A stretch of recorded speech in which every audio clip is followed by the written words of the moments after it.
44 shit, you know what I mean? Busy man, busy man.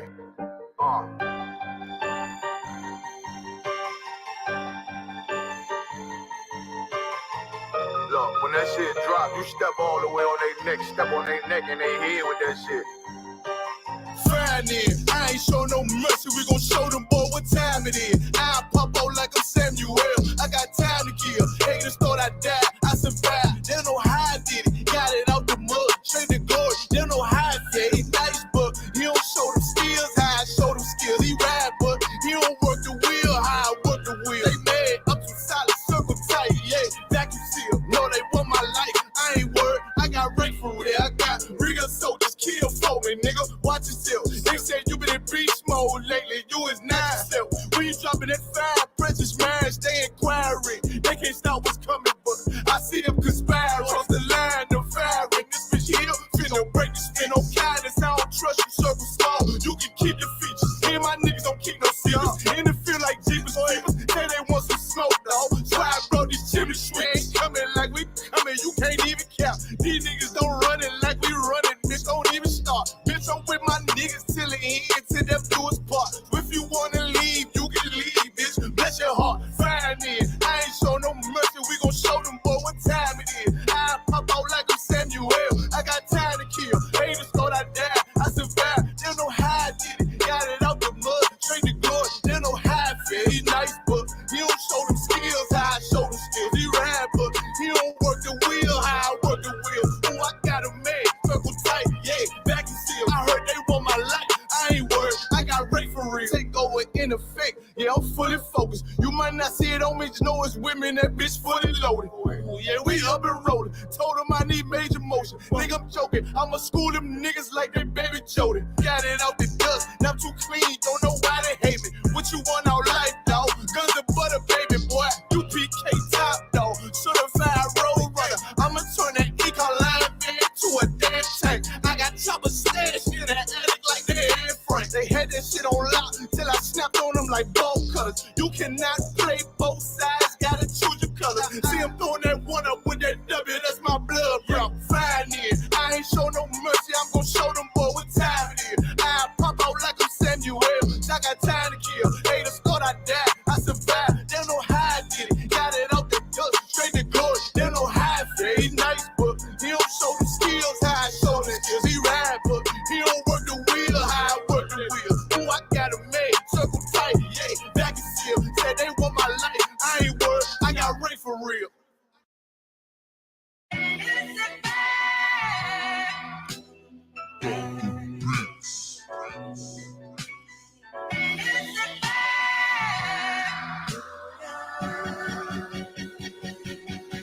Prepare slaughter, we bout to bombard their whole operation. Certified priest, prophesying this my occupation. This shit outrageous, they done made the truth docile. That's why we on the corner crying aloud, looking hostile. It's UPK style, can't stop now.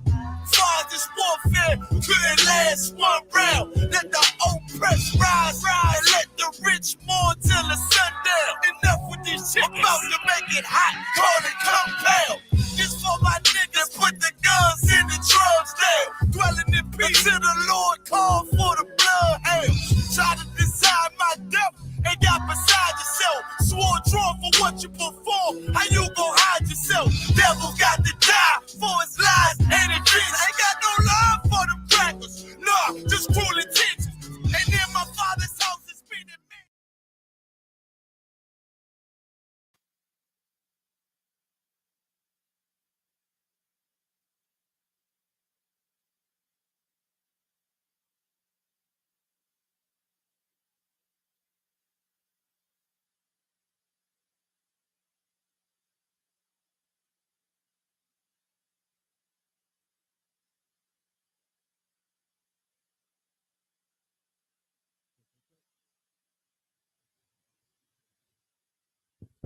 Test. 1 2 1 2. Come on. Okay. We didn't mess up no wire. This should be good. Let me just check the live, make sure the audio is 12.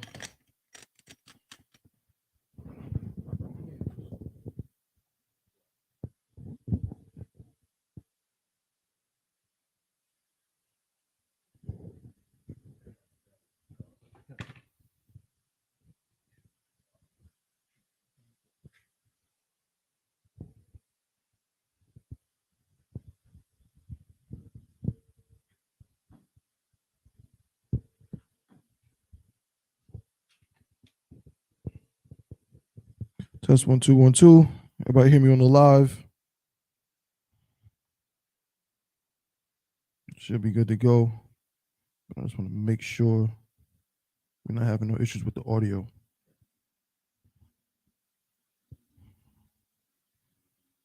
Let's see. Here we go, right here.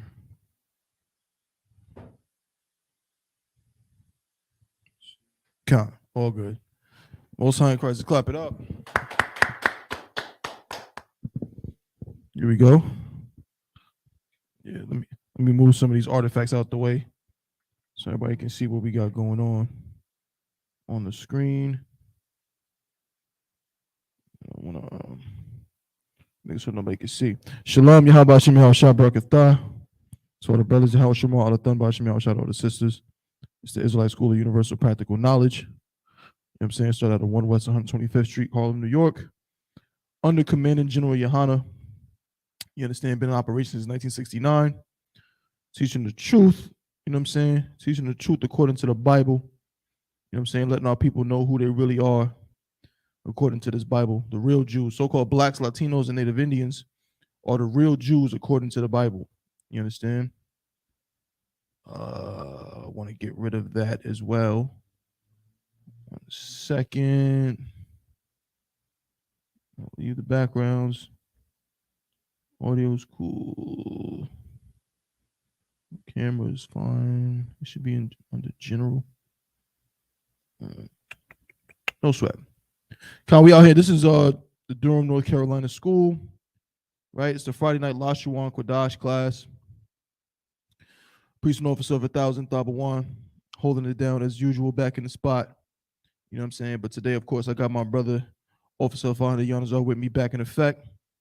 Back in the building. There we go. Just show display names. Get rid of that. Perfect. You know what I'm saying? Back in the building, right? So we're going to get rocking and rolling and get right into it. This being the Hebrew class, right? Lashawan Qadash, Hebrew class. You feel me? We're going to talk some things, get into some topics that relate to what? Our culture. You know, that's always the word I like to use to describe what we're doing here. Because that's really what it is. It's like we're returning to our culture. You know what I mean? We're returning to our culture that was stolen from us. Give me Psalms 83, Baba Kusha. Give me Psalms 83, if you could.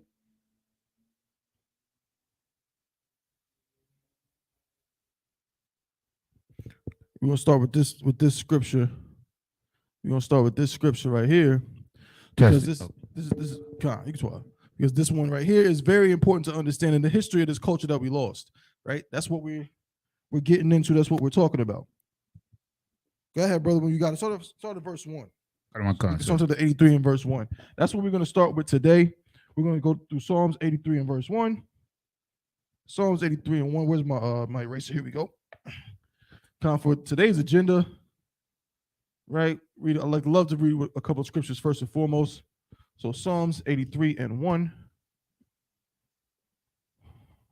Or Psalms 83. Right, we have a prayer, right, that starts in Psalms 83, or that is in Psalms 83, right? And we're going to read that. We're also going to read Deuteronomy chapter 7 and verse 6 as well. To pair those two together. We'll do a review of the alphabet. Salakia. Prepositions and possessives. And we'll talk about the names of the 7 heads, right? Get a little bit of 1 West history. You know what I'm saying? That's important to know where we started, where we came from. All right. So when you got a chance, read that, brother. Oh, God, sir. This is the book of Psalms, chapter 83 and verse 1. Keep not thou silence, O God. Mm-hmm. Hold not thy peace, Mm-hmm.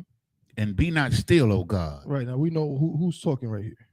This is King David, sir. This is King David, right? And what is King David saying? If I may, sir. Please. Yes, he's calling on the Most High to hear him and to respond to his prayer with some action. There you go, right? With some action. Keep not thou silence, right? He don't want the Lord to just chill, right? Why is he saying that? Something must be done about this. Right, absolutely. Something must be done. Excuse me. Something must be done, right? But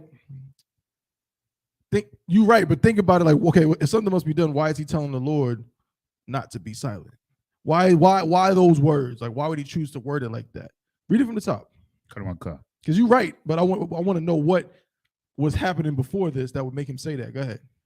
Keep not thou silence. Right. Keep not thou silence. What does that mean? That means that the Lord ain't said nothing about it up to this point. Right. The Lord has been silent. Right. So he's saying, don't keep your silence. Go ahead. O God, hold not thy peace, and be not still, O God. Right. Go ahead. Verse 2. For lo, thine enemies make a tumult, and they that hate thee have lifted up the head. Verse 3. They that hate who? They have hate the Most High. Right. Right. They hate the Most High, right? And they're going to show how they hate the Most High. Go ahead. Verse 3. They have taken crafty counsel against thy people. That's how they show they hate God, right? Now, we're going to get into that in just a second. Just bear with me just one moment. And consulted against. Hold on 1 second.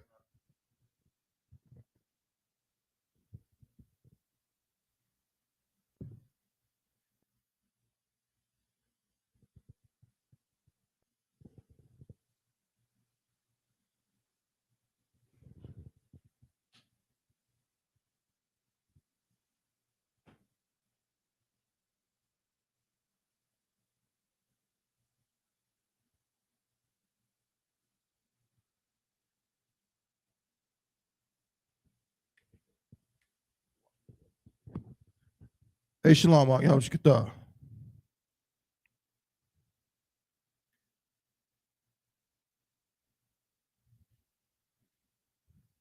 Count, no sweat. If you got any questions or anything, you know what I'm saying, you just unmute yourself and you know what I'm saying, make sure your mic is on. I should be able to hear you. You know what I'm saying? Just go ahead and just say, Salakia, I'll hear you, and I can go ahead and just answer your question if you have it. Okay? The water. Now read that from start at verse 2. Okay. This is the 83rd Psalm, verse 2. For lo, thine enemies make a tumult. So the Lord has what? Enemies make a tumult. His enemies made a tumult. So they've shown that they hate the Most High by doing what? By hating his people, right? And that's what we see happening today. It's the same thing. If you want to know who God loves, all you got to do is look at who hates God. All you got to do is look at the people who continuously show that they hate God and the people who they hate. And then you'll know that's God's people. No other people on the face of the earth is hated the way Blacks, Latinos, and Native Indians are hated. It's not even close. Period, point blank. You can't look at anybody else and show me another nation of people. Don't show me one individual. Show me another nation of people who are hated the way that Blacks, Latinos, and Native Indians are. You can't find it, and you won't find it. All these nations are in league with one another. You understand? They all are in league with one another to destroy us. We're reading about the history right now. We're reading about the way that Blacks, Latinos, and Native Indians live in America right now from a book that was written thousands of years ago. You had something? You I was just going to say, you know, please. Jero Mayaka Allah I was just listening to him break this down, you know, and he was pointing out how the other nations were able to come to America and establish their communities, even though their home nation is our enemy. Right. And the police don't go into their communities, patrolling their communities. Nope. Like nothing. That's right. But we who have been the most loyal Americans of all the nations, there's nobody more loyal to America than Black people. That's it. But yet we're the ones that are trampled upon, sir. That's a heavy point. That's what it is, right? I mean, damn. We didn't run no planes into the Twin Towers. You know what I'm saying? We didn't bomb Pearl Harbor. You know what I mean? We didn't go to war in the Gulf with America. We didn't do that. If anything, we fought on America's side against who? Against Korea, against Vietnam, against Afghanistan and Iran and Iraq. We fought with them against these people. We never did these things. But are they the ones living in the ghettos of America? No. No. You know what I'm saying? Ain't no a bunch of Arabs living in the ghettos of Brownsville and the ghettos of, you know what I'm saying, North Carolina. Please. They're allowed to prosper in harmonious communities. Exactly. You know what I'm saying? And we're not. Like, right. Our economics is destroyed on every turn. And that's their plan. So read the script, verse 3. Or finish verse 2 if you haven't finished it. And they that hate thee have lifted up the head. Read on. Verse 3. They have taken crafty counsel against thy people. Against thy people, the Lord's people. Go ahead. And consulted against thy hidden ones. Read on. Verse 4. They have said, come and let us cut them off. Let's do what? Cut them off. Let's do what? Cut them off. Let's cut them off. Go ahead. From being a nation. From being a nation. Go ahead. That the name of Israel. That the name of Israel, Yasha Allah in the Hebrew, blacks, Latinos, and Native Indians. Go ahead. May be no more in remembrance. And that name is no more in remembrance, because you tell a black man he's an Israelite and he looks at you like you got 3 heads. You understand? That name is no more in remembrance because the other nations were confederate against us. We're about to read that part. Read on. Verse 5.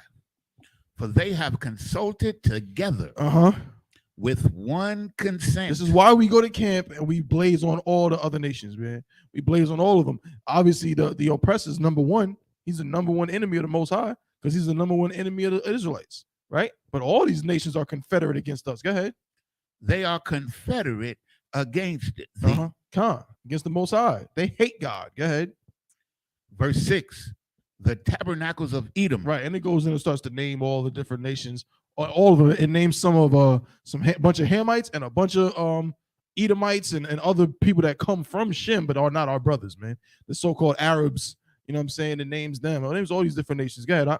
Salakia, sir. If I may, like, I just remember last year when Commander General Yohana said that they was going to put the Africans and the East Indians over us. And I've watched what has transpired since then. And lo and behold, brother, those are the 2 nations. Like, and I watched the commercials, right, where they used to use black people to portray a person of color. Now they have Elamites. And then you watch all of the movies, like this movie, what is it? The Warrior King, Female King, whatever the hell it is. The star is a Judite, I believe. But most of the rest of the cast is Hamites. I'm not shocked. I'm not shocked, right? It's all in line. It's all in plot. Now give me Deuteronomy chapter 7 and verse 6, man. It says that they didn't want Israel they wanted to cut us off from being a nation. Right? We're not going to get the definition, but usually in this class, we'll get the definition of nation where it says a group of people or an aggregate of people who are joined together by common descent, history, culture, language, land, so on and so forth.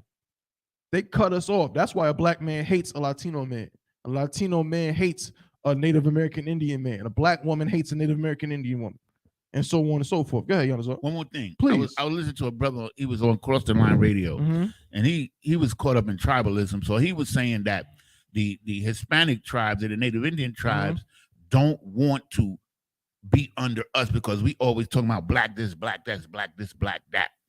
So and Captain Tazariak and Captain Qadash broke it down to exactly what you were just saying, because what they've done is they've divided us against you. They'll accept it. They'll accept that they're Israelites, but they won't come they don't want to come under us, so to speak. Like they think that we want to rule over them. Well, that would be really ridiculous and stupid to say, because especially considering you mentioned Captain Tazariak and Captain Qadash.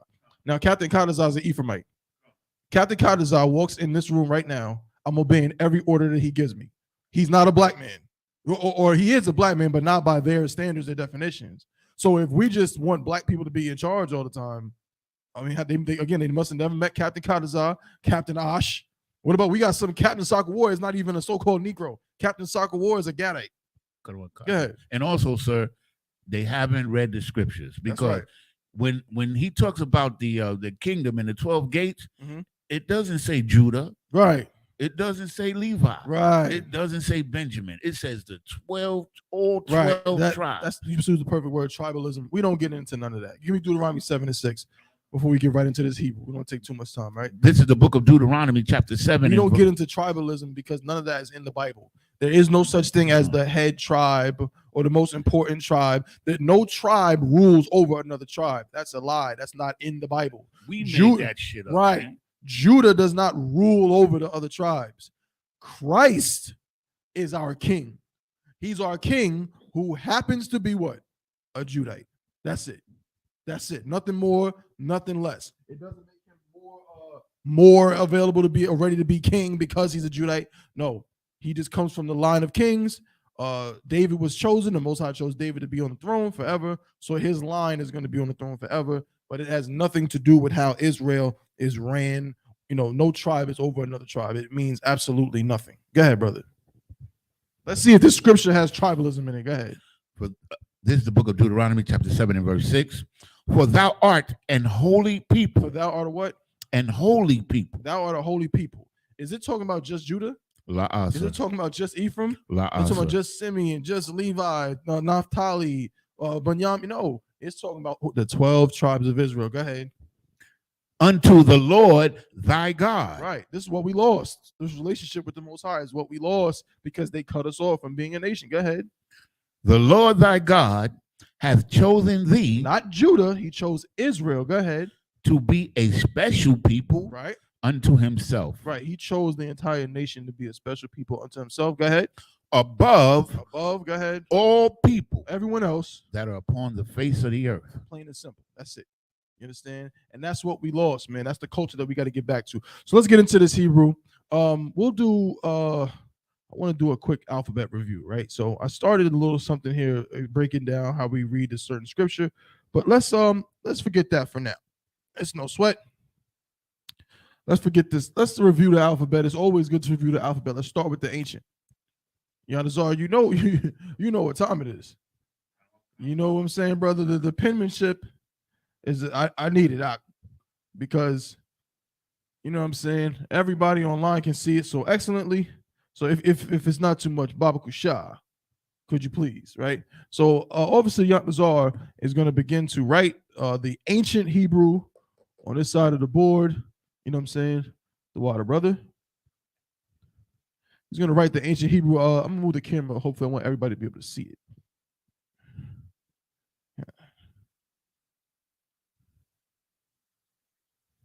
Most High Christ. That should be fine, right?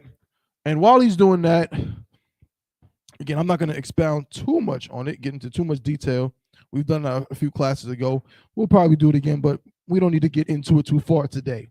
We just need to recall that each one of these letters, you may call it, comes from a, you may call them pictographs, right? Let's look at the definition of a pictograph while Yanazar is so eloquently writing on the board.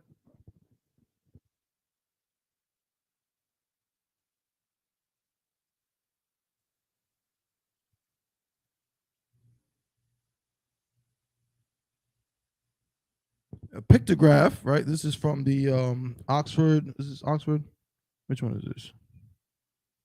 Can't see which dictionary it is. Oxford Languages. Pictograph, a pictorial symbol for a word or phrase. Pictographs were used as the earliest known form of writing. Examples have been discovered in Egypt and Mesopotamia from before 3000 BC. Right? Pictorial symbols. Right, and a pictograph, an ancient or prehistoric drawing or painting on a rock. Right? Now, the reason why we're calling these pictographs is because each of these is a picture.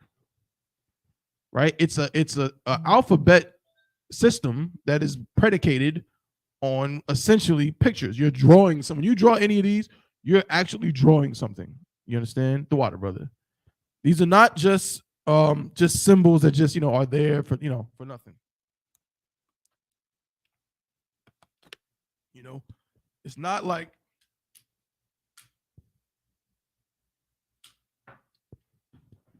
like someone just say, okay, we're gonna make a language. You're gonna say that this symbol right here is whatever sound, right? And then we'll say this symbol is such and such sound, and then we'll say this is another sound, and they have no bearing on anything. It's just randomly. I just decided, I just made it up. That's not Hebrew, okay? That's not where Hebrew comes from. Hebrew originates, right? Hey, we got young man Justin in the spot. What's going on, Ak? Shalom, how about Shemal Shabrakatha? Right?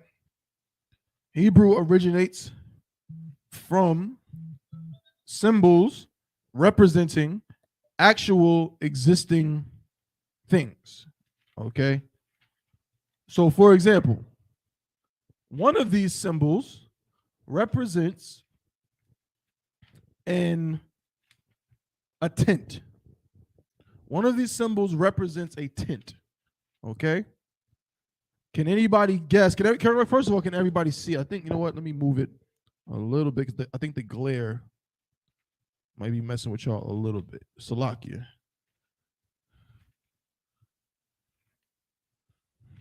Bear with me.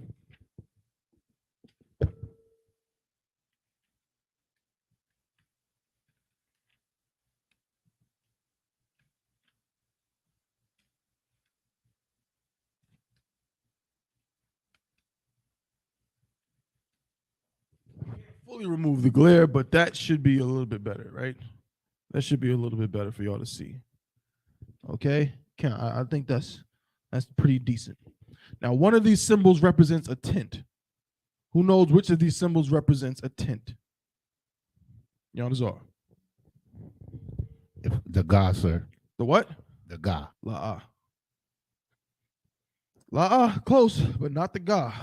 And what does the Ga represent? What word does the Ga come from? And that's another thing. Each of these symbols is attached to a word. Go ahead. It's the Da. Close again. First, let's deal with the Ga. That was your first guess. I got it. The Ga, so this symbol right here, right? This one. This symbol is the Ga. Right? That's the sound it makes. Ga. Right. And the Ga, the word from which it stems is gamal. Gamal. Right? Gamal is the original way to say the name of a certain animal, a certain well-known animal, certainly an animal that's very common in the Middle East, right? Anybody guess what animal that is?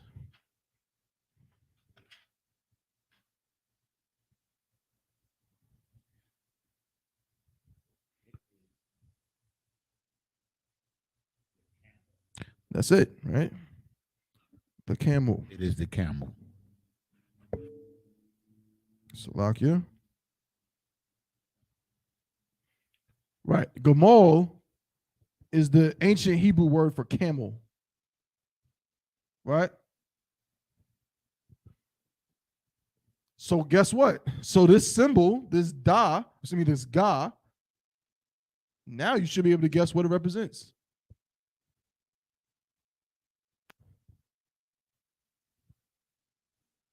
Y'all see it? Sister said it's Ba the tent Khan. Ba is the tent. That is correct. So this is the Ba, right? This symbol right here is the Ba. And it represents a tent. But what does the Ga represent? We know that it means camel. So what is the symbol supposed to be?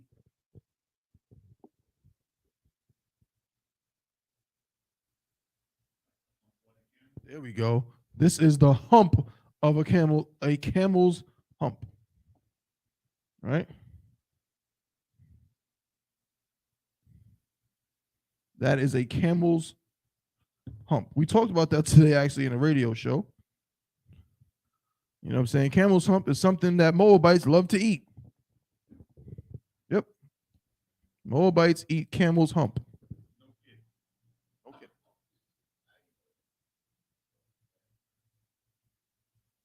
Right? Anything. We also talked about on the show today about there was just a big bust in Nigeria. The Nigerian officials basically foiled a plan by Nigerian smugglers to smuggle about 7,000 donkey penises from Nigeria to Hong Kong. It sounds like I'm telling a joke. This is not a joke. You can Google this. Nigerian officials caught smugglers smuggling donkey penises, big bags of donkey penises, and trying to smuggle them into Hong Kong. Look it up. I believe they were going to eat them for sure, but they claim it's, they got all kinds of ancient Chinese medicines, medicinal. They're going to medicinally make donkey penis soup in Hong Kong. You know what I'm saying? That's what they do. No sweat. Hey, you know what I'm saying? Now we wonder why we have coronavirus running amok all over the earth, right? But it represents a camel's hump. The ba comes from the word banath, right? Which means a tent. How does this symbol represent a tent? Because the top of the tent is represented by this triangular figure. Right? Excuse me. Like this. It's a triangle. Boom, right? This triangle. This is the tent sitting on the ground. And then this hook is to represent, right, the hook or hooks that go into the ground to do what? To prevent the tent from moving, right? Often, and you'll see this with a lot of these, when you see like a symbol that kind of has like a tail that kind of goes down, usually this, everything up here represents something above ground, everything below represents something below ground, or it represents the relationship between two things that are one being above ground, one being below ground. There's a relationship between the earth and the water. Okay, or just, excuse me, between above ground and below ground. Another example of this type of thing would be what letter? Right? Got a few of them. Can anybody think of another letter that has this type of feature here, with the tail going down and representing some relationship between something above ground, below ground, or something to that effect? The na, right? That's a good one, right? The na. Do you remember the word that it comes from? Right, which means to sprout, right? Like to plant something or something that has sprouted from the earth. I'm going to let's see.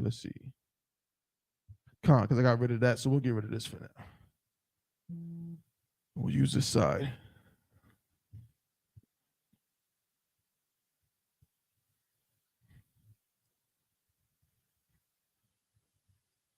Right. So the na, this is the na right here. The na means, from the word nawan, means to sprout.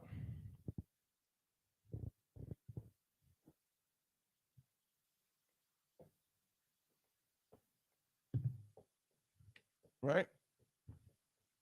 And so the symbol, this symbol right here, is representative of putting a seed in the ground. So again, this tail, right, is showing a relationship between above ground and below ground. The seed that goes into the ground. In this case, it's the tent that sits above the ground, but is tethered to the ground by some mechanism. Okay? Now, what's another one? Can we think of another one? What about the ma, Khan, right? Did I erase the? Oh, it's up there, right? The ma.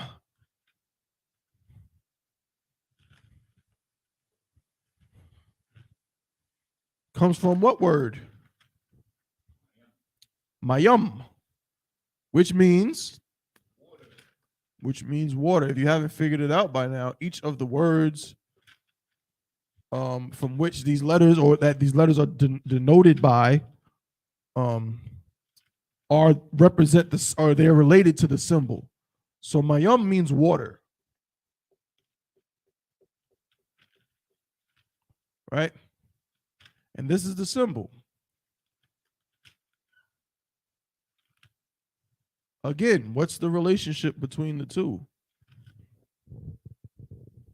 Relationship being that the water, you ever hear sea level, right? Below sea level, above sea level, things like that. The water sits in, it's like a how do I say it? Like the water is almost like a buffer between what's above ground and what's below ground. Because if you think of the earth, right? The entire earth that we walk on, right? You got land, right? You got land, but then the land, there's shores that really go like this. The ocean that's not even adequate at all for you to fathom just how deep the oceans are. The oceans, you know what I'm saying? You got the water, and you got the shores, come down like this, right? But then it goes way, way, way, way, way, way, way down, right? But of course, what sits in below here, but meets up here and levels out up here? The waters, right?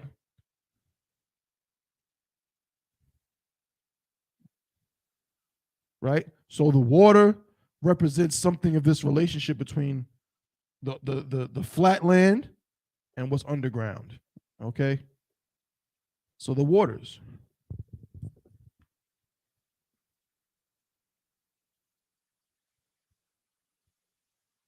Let's see.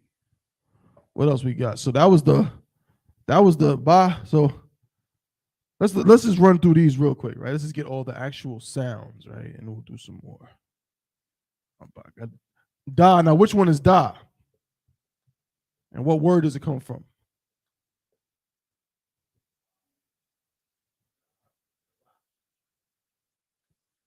The what? The lath, right? Ka. Ta. Ya. Ka. La.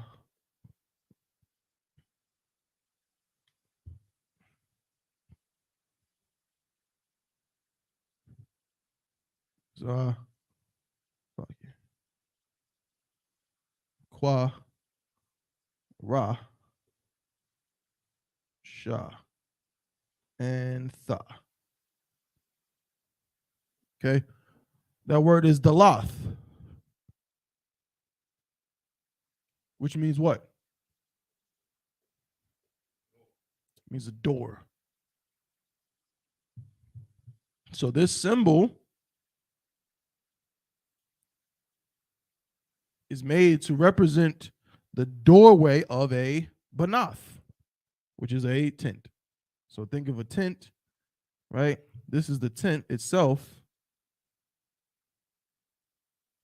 This is the tent, right? Right? But then there's the doorway in the middle, right? That where you enter. So of course this being the ground. So just think of like with the grass, right? A doorway. Okay.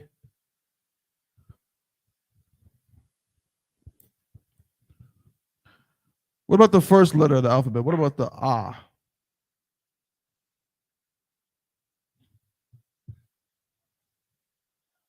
Mm-hmm. Yep. The ah comes from the word alap.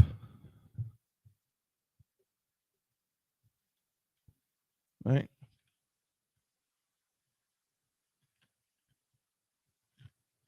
Cow. Which, as we spoke about before, would have been written very differently historically.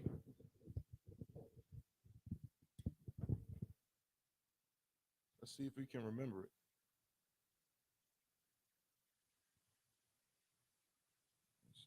One second.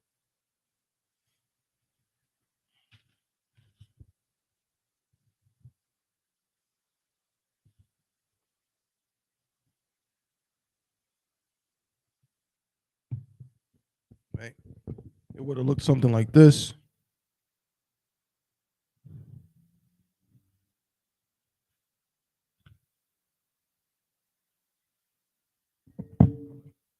Right? The problem with that, as we said before,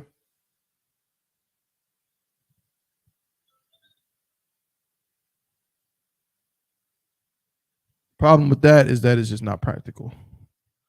It's just not practical to draw that every single time you have to write an ah, right? So this form These are not the oldest symbols, right? Let's not mistake that. We've made that mistake before. No sweat. We can adjust it. Or my mistake personally, not mistake on the school, but my mistake. Our language is oldest, but these particular symbols are not the oldest. Okay? These particular symbols are the oldest, or they're better yet. Yeah, they're not the oldest symbols, but they're the ones that were the first to, again, to be practical. They're the first that could be used by just your average Joe, just your average person who would be able, you know what I'm saying, to write a grocery list or something like that. That's what we would say. Okay.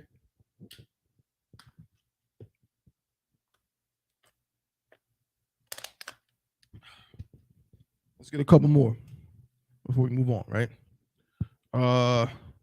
Or better yet, let's just go ahead and just go right through them. Let's just go through these sonically, how these supposed to sound, all right?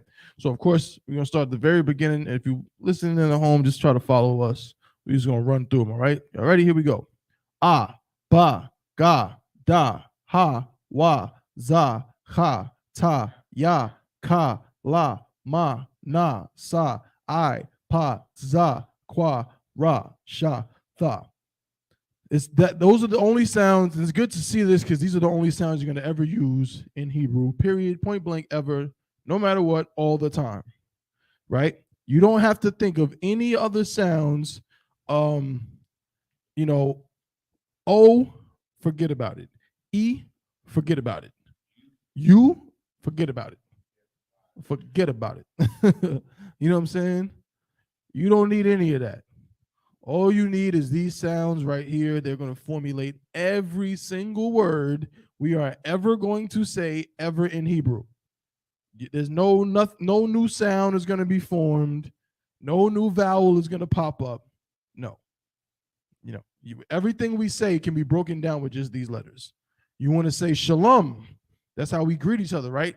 That's how you say peace in Hebrew. You want to say shalom, right? Well, this is how you're going to do it. You're going to take now in Hebrew, as you can see, the first letter was written up here in the upper right, and then Yanazar went which way? Went left, because Hebrew is written from right to left. So that's what we're going to do. If we want to say, we're going to transliterate it. If we want to say shalom, which would be spelled in English like this, shalom, all we're going to do is write it out, is sound it out, but write it in the opposite direction. We got a sha, so we're going to do what? Write a sha. We got a la, so what we're going to do? We're going to write a la. Then we have this m, right? There's no ma, but we know it has to be in a ma because you can't get this m without a ma, right? It's just that there's a connector here, so that's how we know why there's no extra a here, right? And we also know that all of our symbols are consonants. So they don't need any vowels. There are no vowels, written vowels, right? They all represent a consonantal sound, right? So then you put a ma. And so you make sure you don't say shalama. You would write like this. You would put these connectors. 1, 2. This upside down one tells you that this symbol is going to be one syllable. So it's going to be sha, and this tells you that these two symbols will form one syllable. They have to share a quote-unquote vowel sound. So there won't be a lama, it'll just be lum. That's what these connectors tell you, okay? Another example, if we want to say, okay, so this word right here, dalath. Let's just do the ones we have on the board, right? If we want to write dalath, we're going to do the same thing. We're going to write a da, so let's say dalath.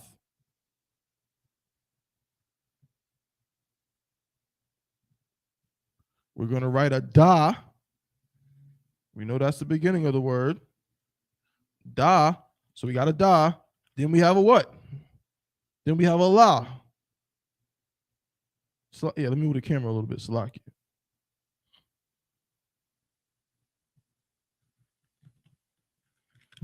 Right? We got a da, then we have a la. Obviously, we can see what English letter comes from this. Right? They stole that from Hebrew. Da, La, and we got this th, which of course comes from tha. That's the only way you can get a th is tha, right? But again, it's how many syllables in this word? Da, lath, 2 syllables. So we're going to need at least 2 of these connecting symbols. We know that the da is its own syllable, so da, and then lath is joined together. It's forming 1 syllable, so these have to be connected. All right. Let's get another one to show a little slight difference, but that still will demonstrate the way in which we formulate these words. So let's say alap, which means cow.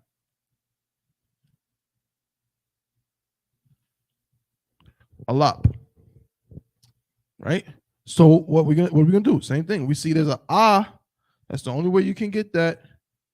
Is you write a ah symbol. Then we see a la,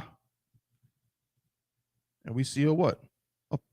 This P. So it has to come from pa. Has to. Right? Alap. But it doesn't say pa. It says alap. So same thing again. Ah is its own syllable. La and pa form lap. 1 syllable. They have to be connected. I thought that was a little bit different, but there's no sweat, right? So let me think of it. I'll do a random word so you can see how that doesn't always work exactly the same way. Let's do a random word. Let's do let's go with bear with me. Levi. Let's go with Levi. Right, the Levites, right, the so-called Haitians. They're from the tribe of Levi. All right. So we would write that as such. Well, actually, no, I'm gonna write it in Hebrew first, and let's see who can spell it out. So this is how you write Levi in Hebrew.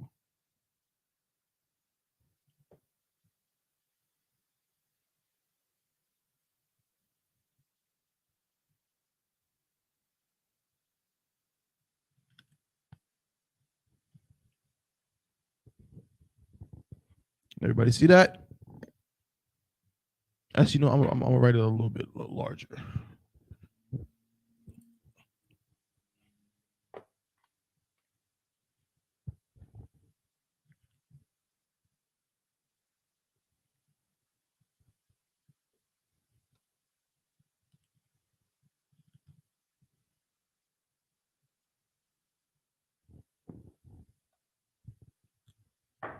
How would we write that with English letters? This Hebrew word. How we also, and what we're asking when we say that, how will we say this word? Because this is telling you how to say the word. So how do we say this word in how do we say it? And this how do we write it in English?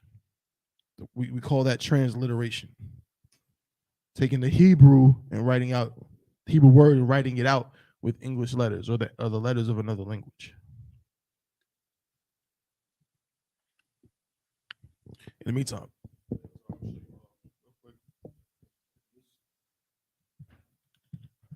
I'm just gonna put it on. See, what you gotta do, you just take it, plug it in.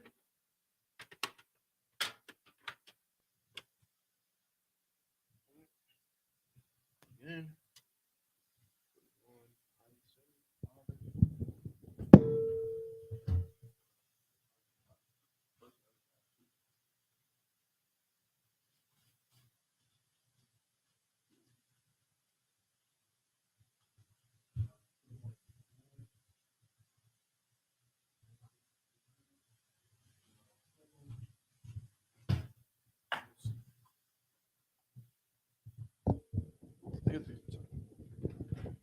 Let's see if anybody got it.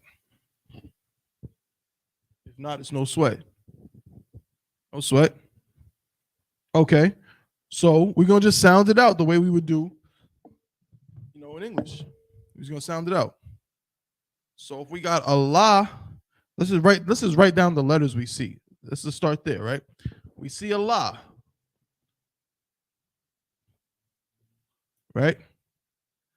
But because we have this connector, right here, this is a wa. So we would write, if we were just to write it without thinking about connectors, we would write this. Lawaya or lawaya, right? But that's not correct. Lawaya actually is a different word that does not mean what this word means, right? So this connector does what again? It causes or creates a syllable with two letters, right? I like to think of it like this. Think of the connectors as doing the job that written vowels do in English, okay? Hebrew doesn't have written vowels. English has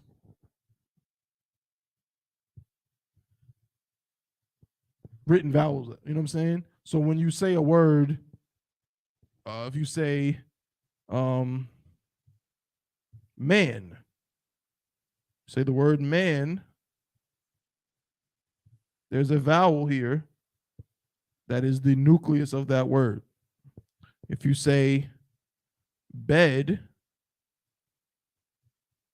there's a vowel here that is the nucleus of that, excuse me, not that word, that syllable. So if you have multiple syllables, we're generally going to have multiple vowels in English. Man, bed. But what if we want to say woman?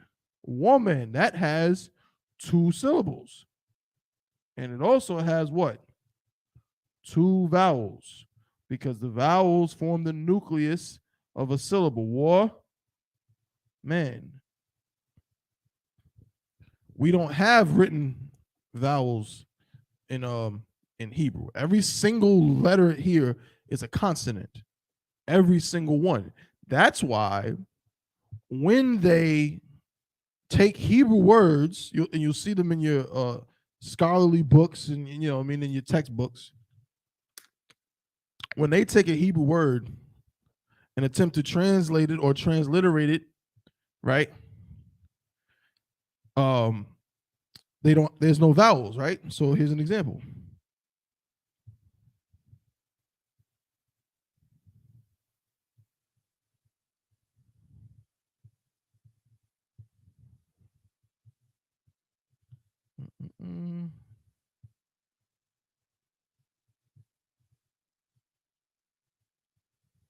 An example would be the Tetragrammaton, but I'm not going to use that right now. For now, I'll use King David's name.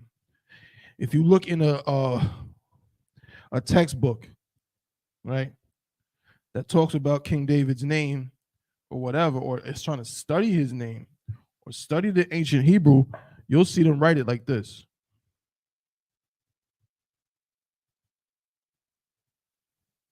Or like this.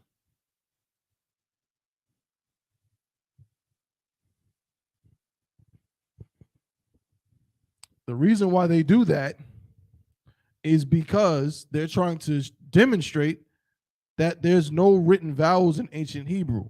When you write now, when we know that King David's name in ancient Hebrew was what?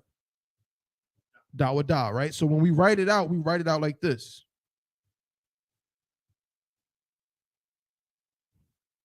Because this is a transliteration where we're just trying to be able to say his name. We're not showing the linguistic connection. We're trying to actually say his name. And in English, you need these vowels to do that in English. But Hebrew doesn't have them. So that's why they'll write it this way to reflect that fact, to show you, well, we're not going to put these vowels there because really they're not there. Okay? They're implied and they know that. Okay? That's another reason why all the little dots and everything is a joke. Because your scholars know that ancient Hebrew didn't have any of that. Okay? So now, but in ancient Hebrew, connectors do that function. Connectors are what tells us how many syllables or how to form a syllable, right? So, with that being said, this word, if you see two of these, no matter how many, it could be, again, this one right here, this upside down one, or this, like, think of it like a smile. This one shows that two letters connect to form a syllable. This one shows that the letter by itself is its own syllable. But no matter how many or what combination you see, if you see three like this, it's three syllables. If you see three like this, it's three syllables. If you see like this, well, you actually, you can't see that. That's actually, you can. It's three syllables. You understand? That's how this is what we use to find out how to say the proper way to say the word, how many syllables, and so on, right? So in this case, this is what? Two syllables. So la wa ya is three, so it can't be right. This is two syllables, and these first two letters, the la and the wa, connect to form what? One syllable. So it can't be la wa ya. We have to eliminate that letter. Law. It's law. Yeah. Lawya. That's how you say Levi. That's how you say Levi in ancient Hebrew. Lawya.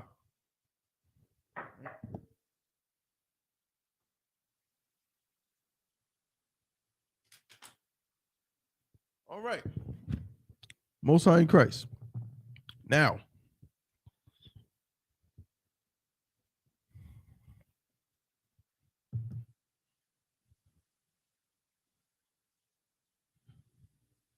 that's the ancient. And that's how we use it, right? That's how we read it and everything. Okay. But now let's erase the ancient symbols, right? We did the ancient, we know the ancient. Let's do the Assyrian real quick before we get into a little topic for today.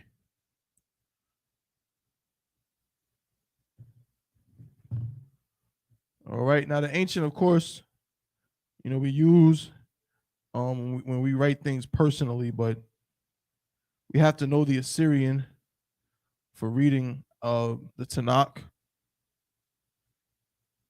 We have to know the Assyrian for reading in the Sabbath service. And we want to perfect it. Study both. We want to study both. Certainly so we can pass our officers test. Right?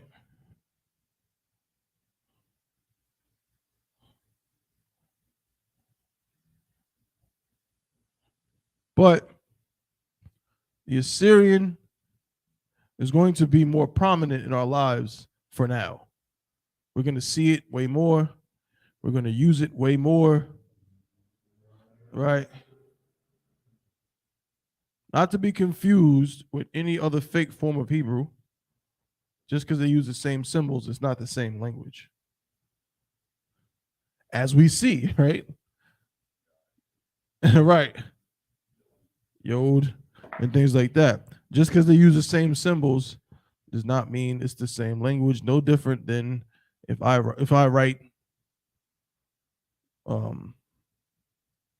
we did this before. If I write this,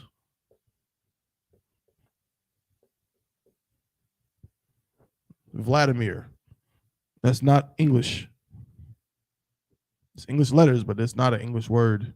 I'm just using English letters, I'm using English letters so I can say this name because I don't know how to read Russian. You understand what I'm saying? Just like if I say, hola,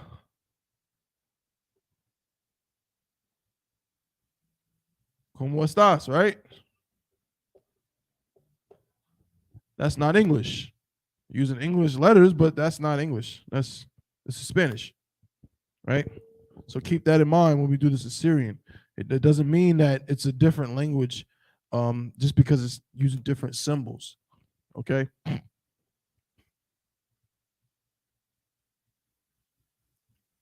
right.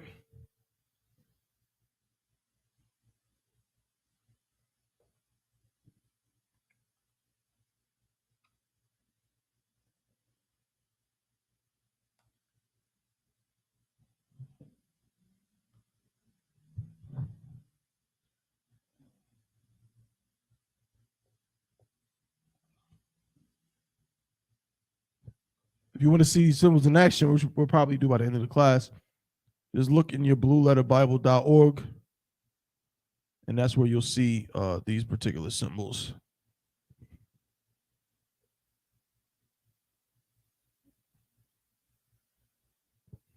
Okay.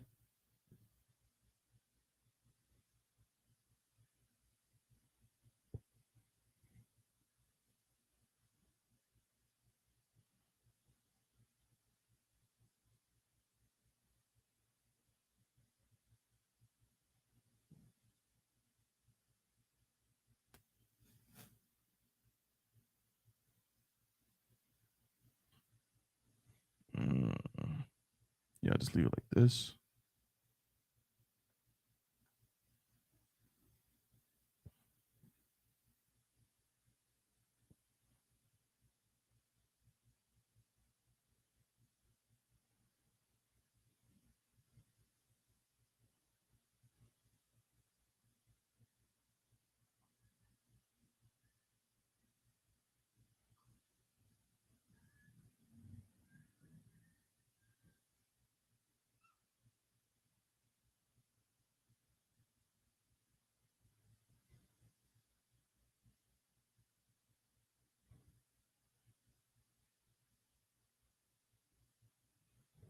God.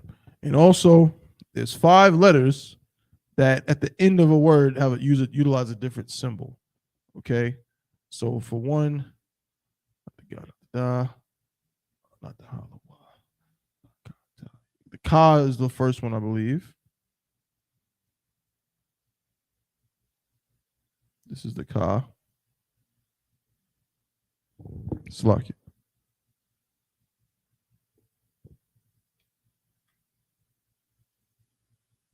The next is going to be the ma. So this this is just like, imagine you're writing on like a line. It's going to extend down past the line. Then you have the ma. It's going to look like this. It's going to be enclosed now. All right, the ma. Then you have the na.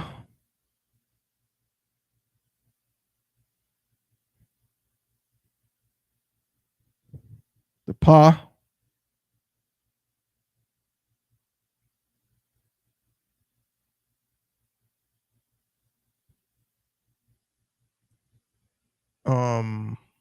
And the was that no, and the tza.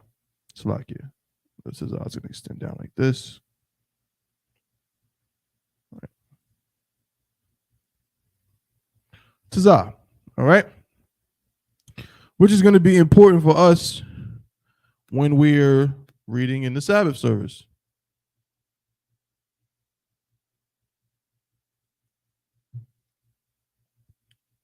So how then do we formulate words with this? The exact same way. The exact same way as we would in the ancient. So how would we write out a word like how do you say day in Hebrew?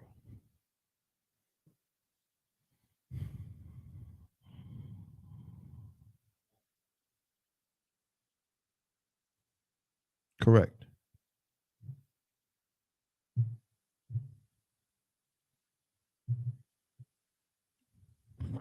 Yawam. Okay, one second. You absolutely correct. Let's see.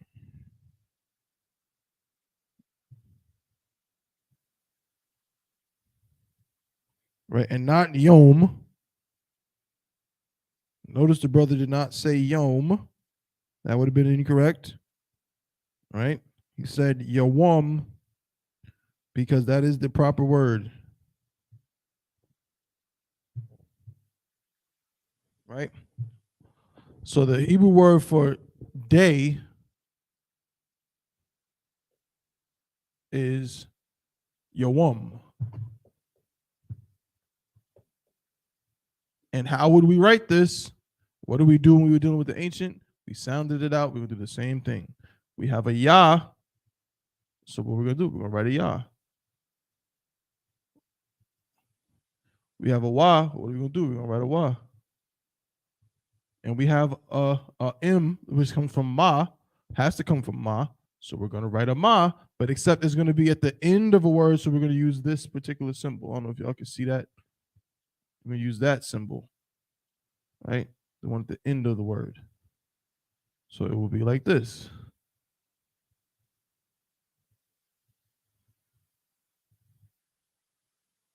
Right? Yawum.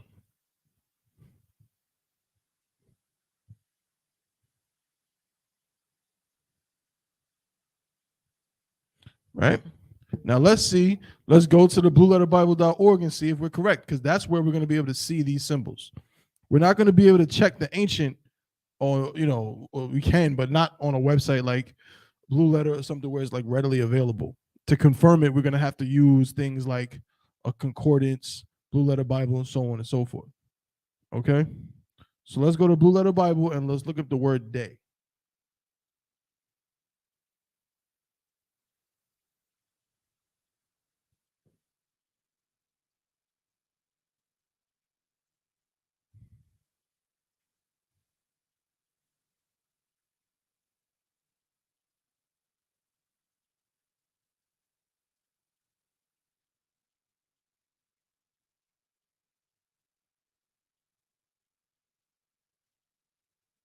We're going to scroll down. We're going to go to H3117.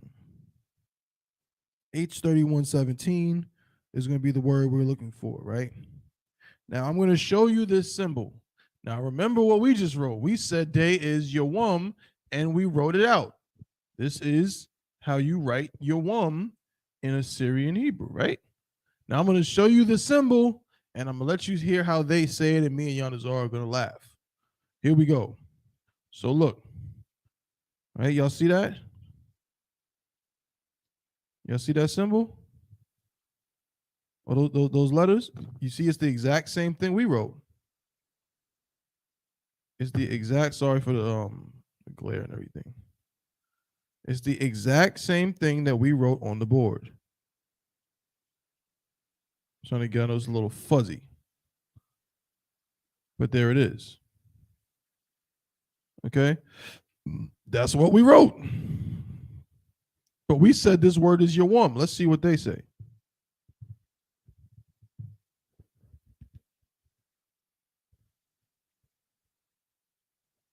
Come on, don't do that.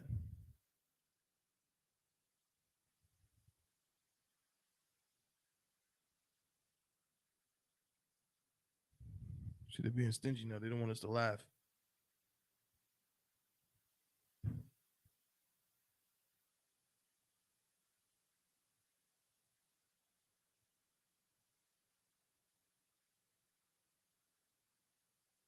No sweat, see? It's acting up. I got something for him, though.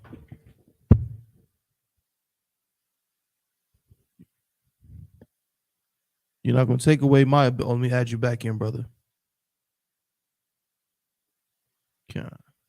Salakia. So again, brother, if you got any questions, young man Henry, if you got any questions, just, you know what I'm saying, just unmute yourself and just go ahead and just say Salakia, and I'll get to your question if you got one. Yeah, I'm good, thank you. I'm following along. Khan, no sweat. Most High in Christ. The water. All right. So now I want y'all to hear the difference between how they say it and how we say it. I want you to hear it. I try to do it on my phone. Acting crazy.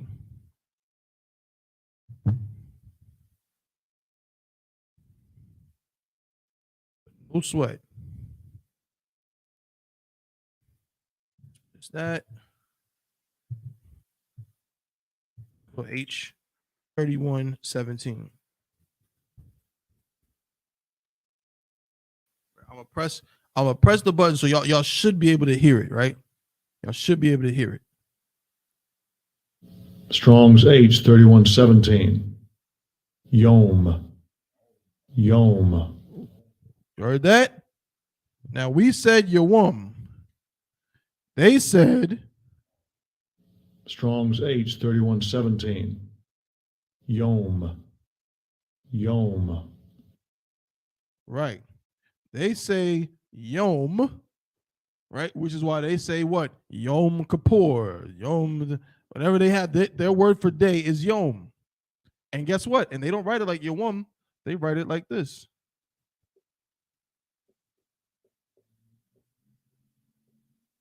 Yom Kippur or Yom Kippur, right? Showing you that we're not even speaking the same damn language. Okay? Whatever they're speaking is not ancient Hebrew. Because you know how you know it's not ancient Hebrew? Because how could you simultaneously say that the Tetragrammaton, which comes from these letters, right? We're just going to write it real quick. The Tetragrammaton that comes from these letters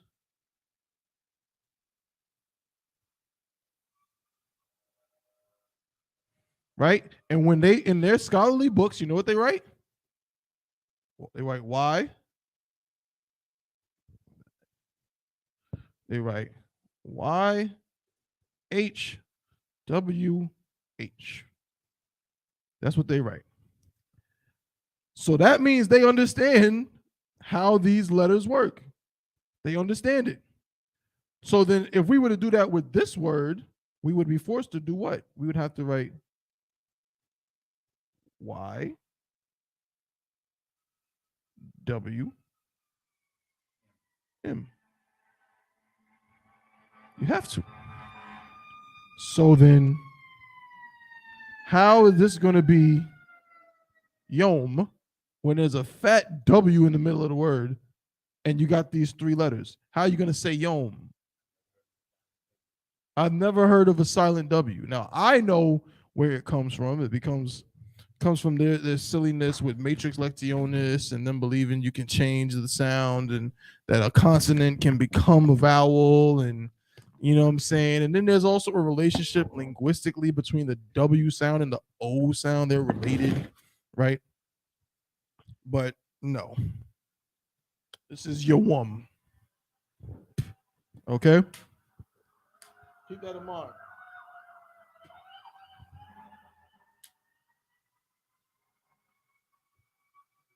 See them joints getting white?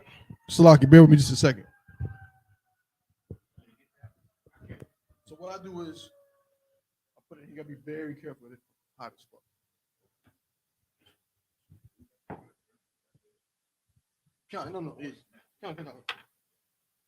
You ain't gotta flip it. I would grab them like this, throw them in there.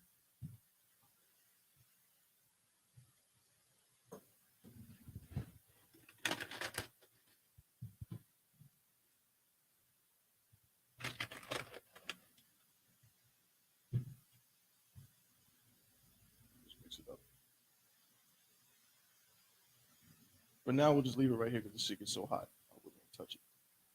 If you want to do that process over there. You know what I'm saying? But you can see you can't get it to smoke a little bit. And they'll stay hot for some time. So every time we want to smoke, just kind of mess with it with these. Yep. Con. So let's try another word. Okay, what's the word for night? Since we did day, what's the Hebrew word for night?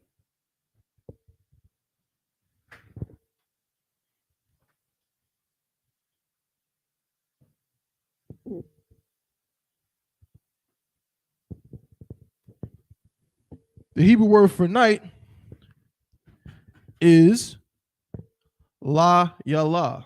La yala. That is the Hebrew word for night.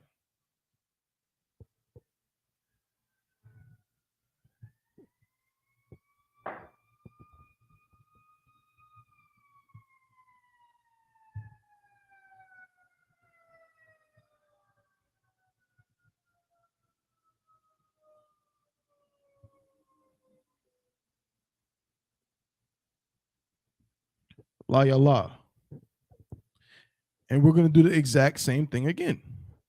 The exact same thing.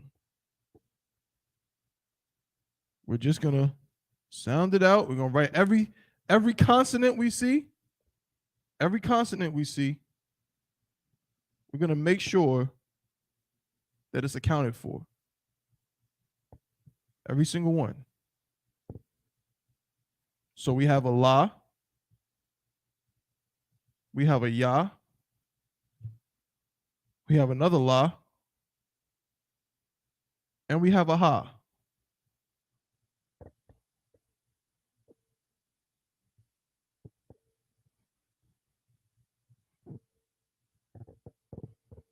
So you might notice by now there's no connectors.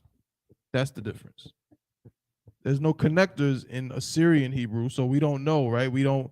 Luckily, we're dealing with words that we know, so we don't have to stress ourselves. We already know where the connectors is. The trouble comes from when you see this, but you don't already know this. When you're reading the Tanakh, which we have right here in the school, when you're reading the Tanakh, reading this,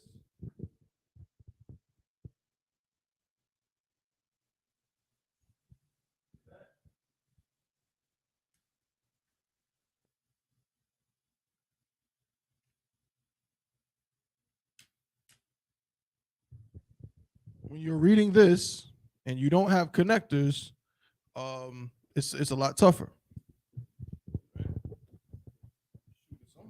If I try to read this, right, lakal ha'aratiza la'a nashayathia wala'a nashawa baya, right, rayab ba'ayash, right, model one. Like, that comes from experience. If you got to know the words to some degree. I don't know a lot of these words. I'm not even sure I just said all of them correctly, but to the best of my ability, what I know, that's how you have to read it when you don't know this already. Okay, but that's why you got to learn what the word for day is, yawam, and night, layala, and try to read ahead of time. So that way, when you know you're reading the scripture that says in the day and the night, you're gonna know ahead of time that, okay, so yawam is probably in the sentence. Or if I see this combination of letters, and it says day, this is yawam. If I see this combination of letters and it says night, that's layala. Okay. Now, let's see. Let's show it also. Let's do it in the Blue Letter Bible. Not Blue Letter. Strong's. We did one in Blue Letter. Let's see one in Strong's.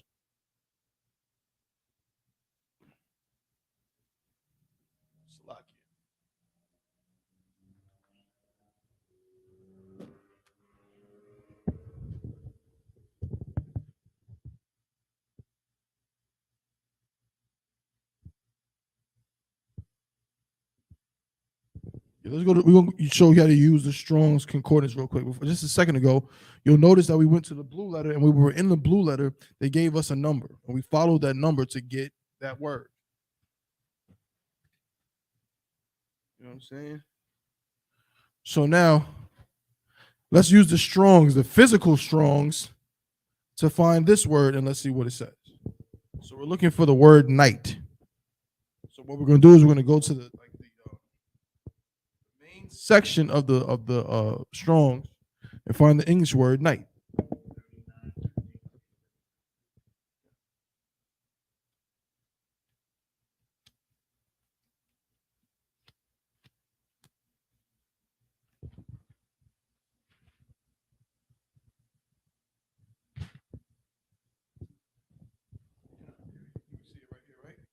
The word night, and as the brother pointed out, you see it right here, right? So night, you see this word. Because a lot of times there'll be different words used for the same English word, or the same English word will be used to describe different Hebrew words. But we see this one is the one that we see the most. H3915, almost exclusively. See that? So we went to the word night. Went to the word night, right? And then we see next to them, see these numbers right here. 3915. 3915. Hey, Shalom, young man Rico, what's going on, Op? Shalom, Yahweh Shkata. Shalom, Officer Yar mocking the spot. What's going on, bro? Yahweh Shkata. Hey, shalom to the sis. Yahweh Shalom by Shema Shah. So now we found the word in the Strong's Concordance in our lexicon, right? And we see this number H3915. So now what we're going to do is go to the actual lexical section of it, right?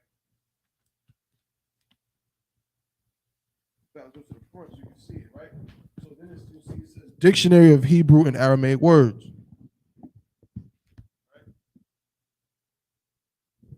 Dictionary of Hebrew and Aramaic words. We're going to go to that number. What was that number again, Yanazar? 39. So the H, the H means Hebrew.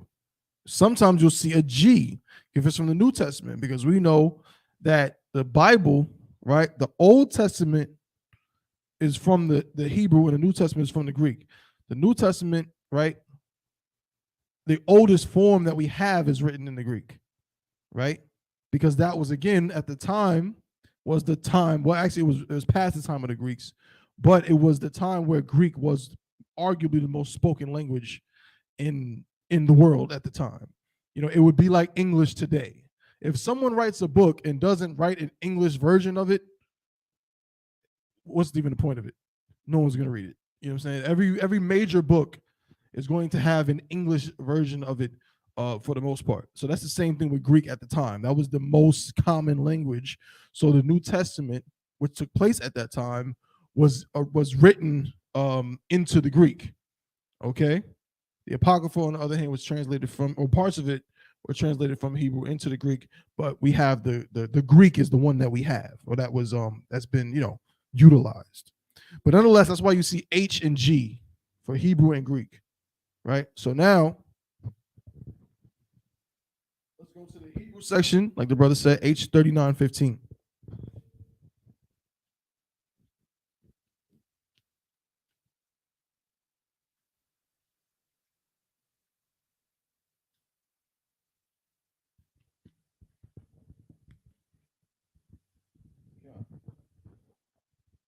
H39:15. There's some different forms, but you'll see, which also helps you know the pronunciation, that ha at the end tells you that no matter how you see it, it's going to be pronounced la yala.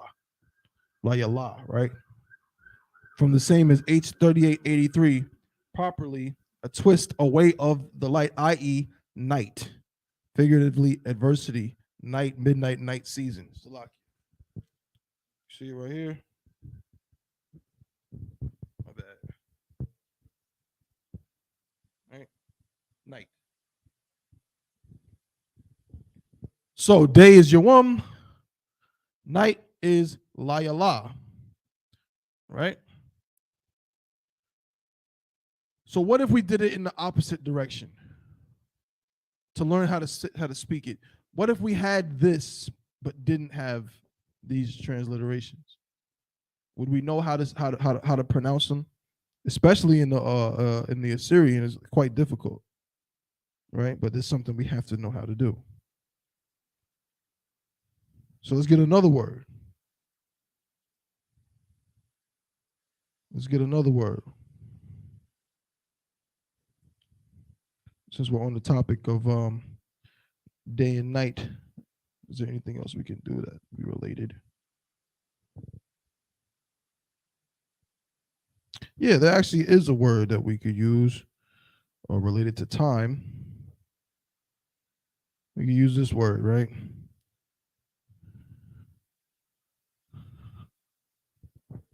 Here we go. I'm just going to write the word. I'm going to tell you what it means.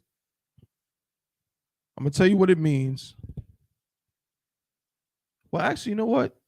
No, I wouldn't do that to you. It would be too difficult to go in the opposite direction. So this is the word for even or evening, right?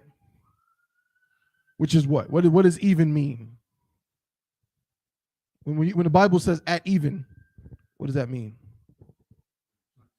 Right, sundown. That's what at even means, right? The word for at even, I'm just gonna write the Syrian Hebrew form of it.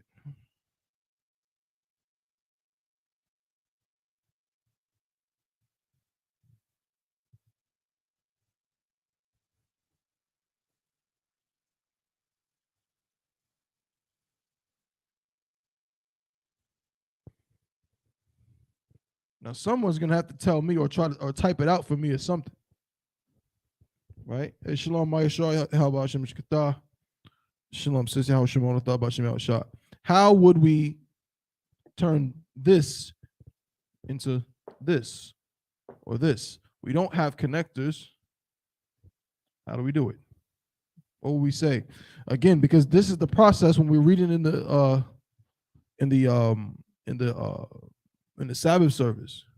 When we're reading in the Sabbath service, this is what we have to be able to do. We have to be able to turn in our minds. We have to turn this into this. We have to turn this into this in our minds so we can read it. So how do we turn this? What does this get turned into?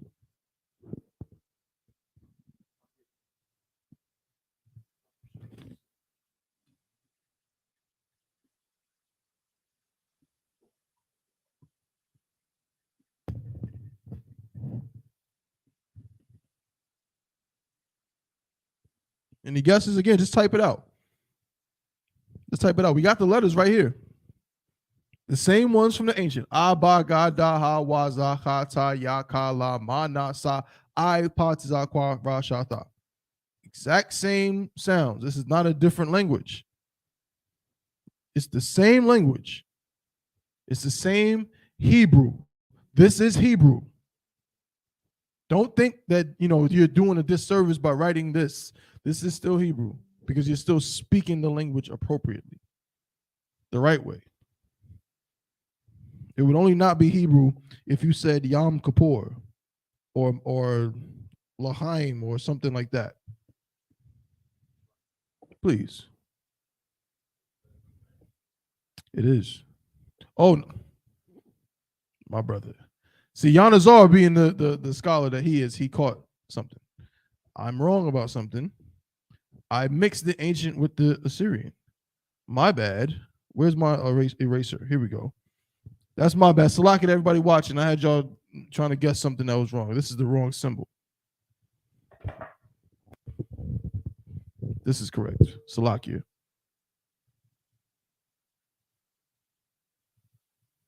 That's correct. Salakia.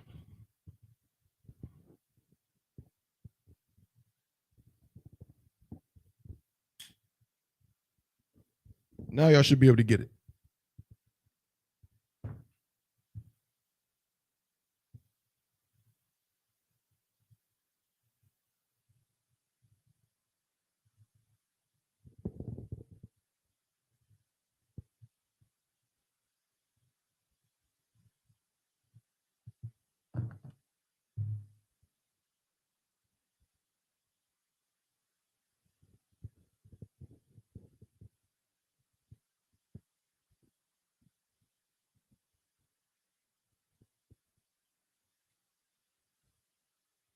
No sweat.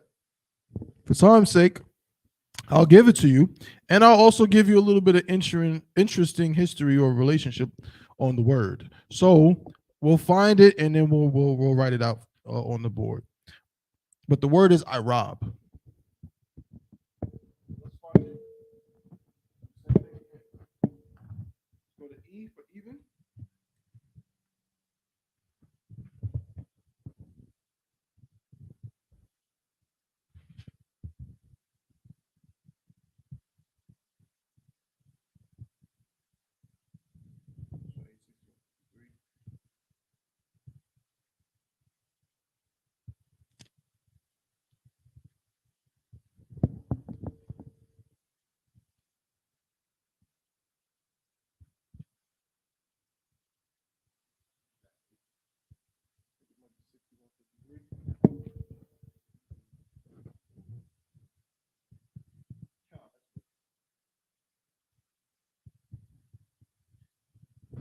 H6153 for evening, right? So we say even.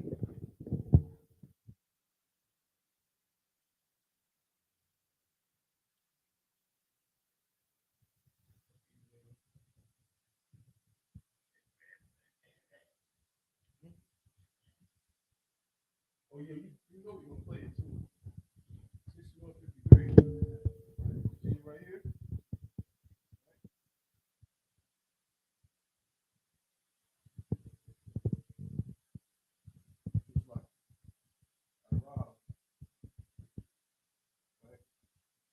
Check it out. Oh, no. Only 53. But look, see, 53 verse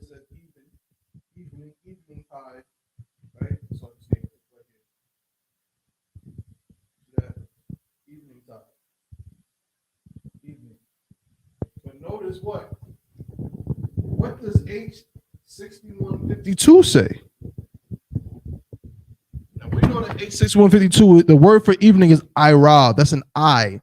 I, a ra, and a ba. It's Irab.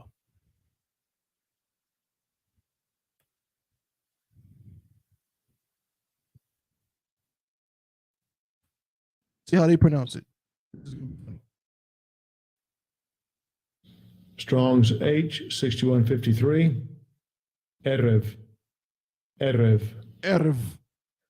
Erev. Yeah, yes, because they use the right. That's why they say Mazel Tov. They don't say Tawab, they say Tov, right? Disgusting, right? They said Erev, right? That's not the right word, right? But it does mean even. 86153, even, evening, right? Ereb, which is really Irab. That's the word, Irab, right? Now, check this out. If you go to H6152,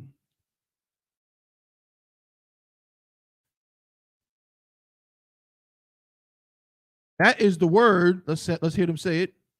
Strong's H6152. Arav. Arav. Arav. Arav, right? Second entry. Arav. Arav. Right, whatever.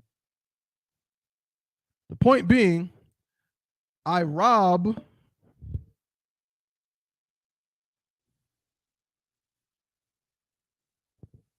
Irab, which means evening, is where we get what word from?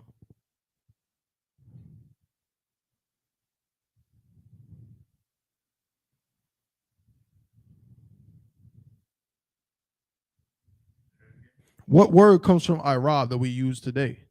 I'll help you out. It's probably gonna give it to you. A certain group of people. That's right. Irab is where you get the word Arab from. Right? Right? The word Arab. Why do you think that is? Why would the word Arab come from the word Irab? Because the word Irab, even though it means even, but it comes from another word, Slakia. Let's see if we can find it. It comes from another word.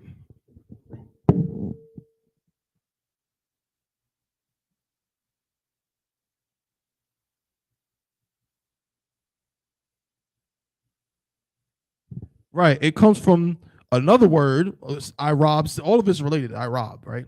And we're going to show that in a second. But the root word Irab, right? Let's see if they probably going to say it again. Arav. Strong's H6148. Arav. Arav. Right, whatever. It's still Irab, right? This word means mingled, right? Or mixed. Okay? That's what the word Irab means. Okay? Right? It means a primitive root, to braid, intermix, technically to traffic, to mix. That is why Arabia or the Arabs are called that, because they are what? They are a mixed people. They are a mingled people. They're mixed up with a bunch of stuff. Go look at Arabs right now. They are going to range from the blackest people you ever seen to some. They got Arabs over there that you would think were straight up white people. They are completely and utterly mixed. They've always been like that because their area, their zones have always been a place of heavy traffic and mixture from all the commerce and things like that they got going on. But that's what they are, a meddled up, mingled up people. Irab or Arab comes from the word mix, which is Irab. Right? We're going to show the Arabia thing in a second.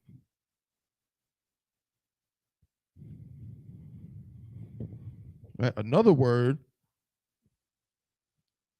that comes from Arab is to mix. Right? Which goes to Arab. Okay? And furthermore, this goes back to a topic we discussed. We're not going to get into all the topics. This happens all the time, but no sweat. All the topics we wanted to discuss today. But the significance, you said something interesting, Yanazor. You said Arabia. Arabia. let's see how you say Arabia in the Bible. Let's go back to blueletterbible.org and type in Arabia.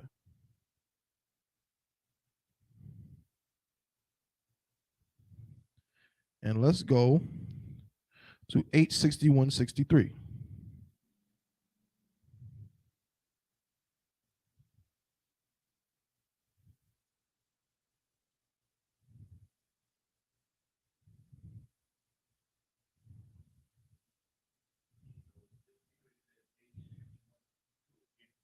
That's not a problem because that's the word it comes from. So you'll see it like that. You know what I'm saying? You'll see this Irab to describe the place.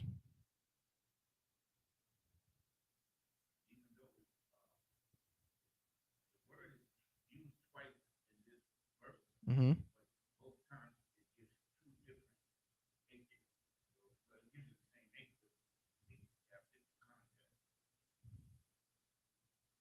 Two different, which ones?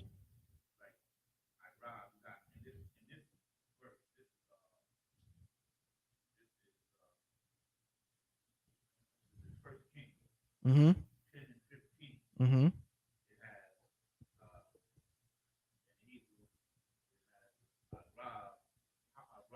Mm-hmm.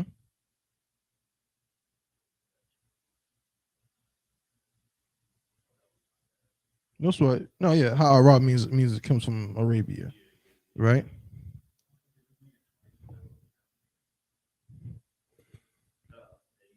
Mm-hmm. Yeah. The this means the Arabs or the you know what I'm saying, or the Arabians, right? But check it out. If we go to H6163, right? That's how you say it in Arabian. Yeah, 6163 in Arabian, and you'll see that they take again the Irab and they add to the end of it a what? A ya, right?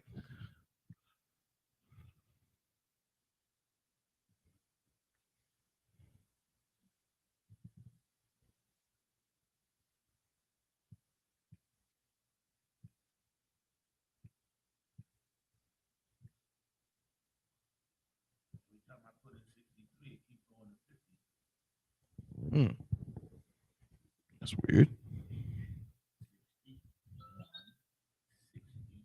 Yeah, 86163. Irabia.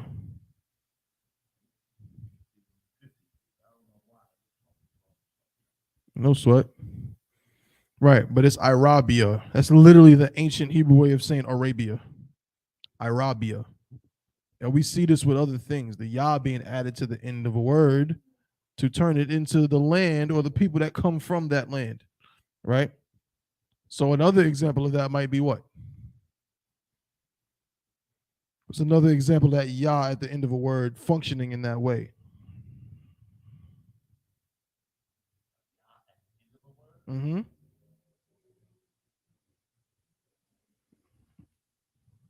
Arabia. What else is like that? What about Idumea? Somalia. India.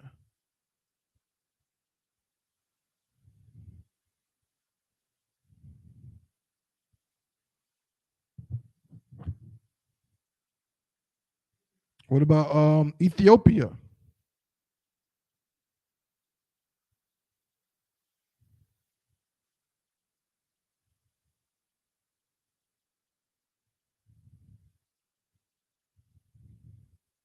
Right? Now we know Ethiopia comes from Kush, which is Kawash. But if you were describing Ethiopian, Ethiopia, you wouldn't just say Kush, it would be Kush. Well, in the ancient Hebrew, it would be Kawashia. That Yah at the end of a word like this is how we get literally this thing. Arabia, India, Australia. You follow me? Mm-hmm. All those, whenever you see that IA or even that EA at the end of a word, that comes from Yah. Yah. Okay. It's also where we see what? Things like Israeli. If you see, listen, let me just show you. if you see any of these at the end of a word, right? In a model, you see ite, e,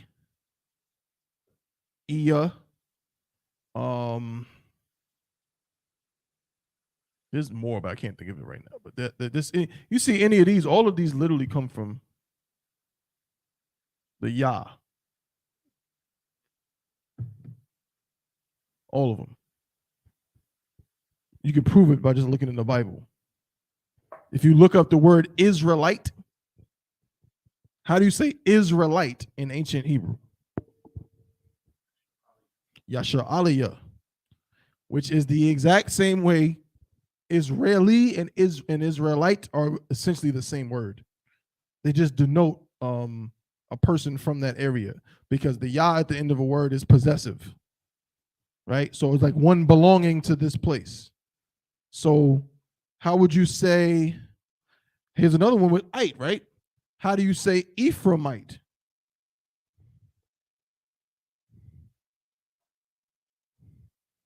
Actually, the yum is cut out. It says aparia, I believe. Aparia. Mm-hmm. What about Simeon? That would be Shemaiwanya. Benjamin is Benjamin, but to say Benjamite is Benyamyanya. Judite, Yahawadya.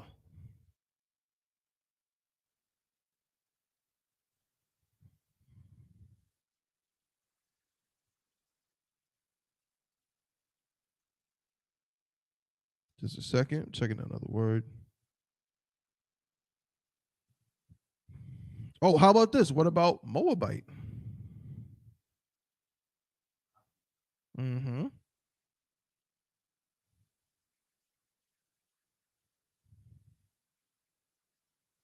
Yep. Mawa'abia. Look it up. H4125. Mawa'abia.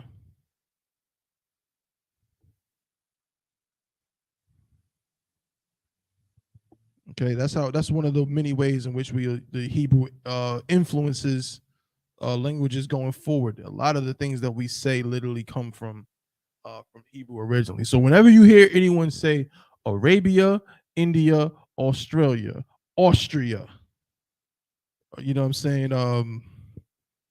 Any of those phrases, that comes from ancient Hebrew letters. Right? That the sound literally comes from ancient Hebrew letters. That Ia comes from Yah, Mawa'abia, Yahawadya, and so on.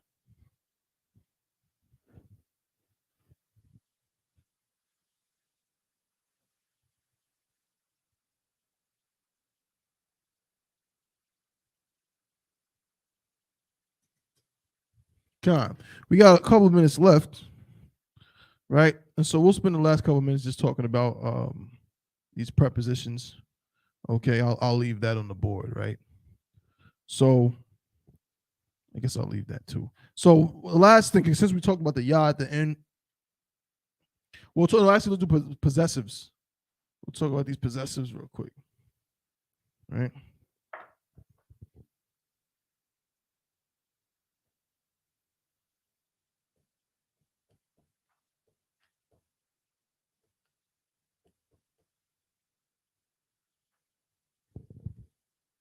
So possessives go at the end of a word in Hebrew.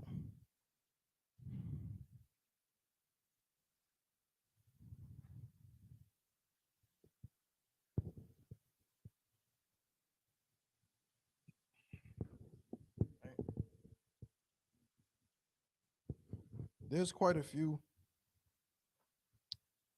Let's get the main ones. And also remember that these suffixes can double or can be used similar to pronouns in different circumstances, right?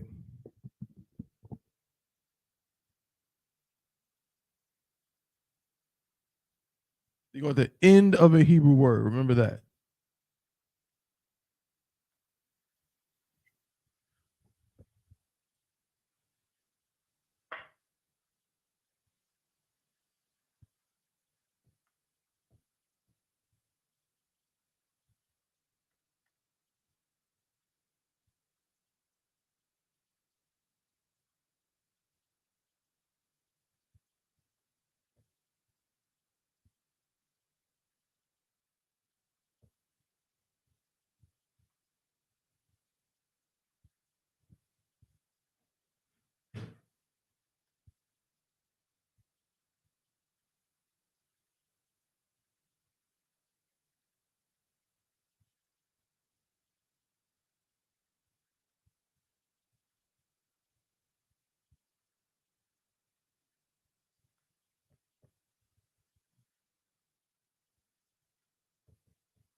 actually, to be honest, this is a interesting thing because they double not just as pronouns but also like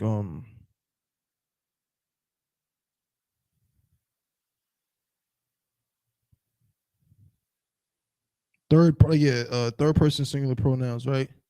So it can be the possessive form, right?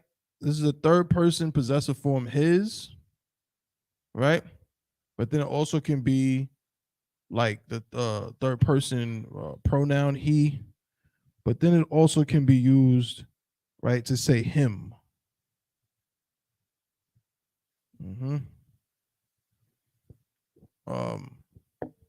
Also like so if you do we is Nawa.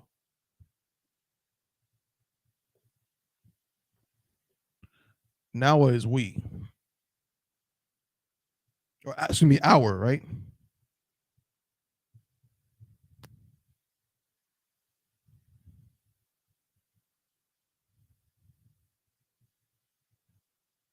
Right?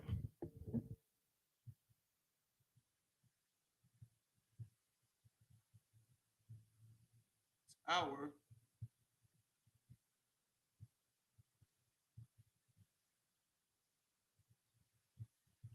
It's also we or us.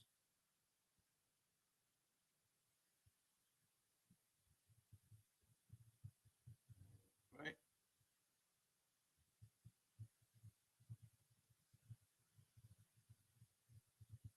Then we also have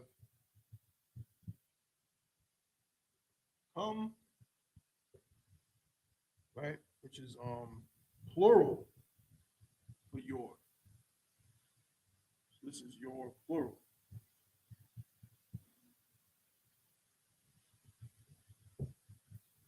Right? And it's also masculine. It's plural and it's masculine. We have kun, which is your plural feminine. Okay. Then we have hum,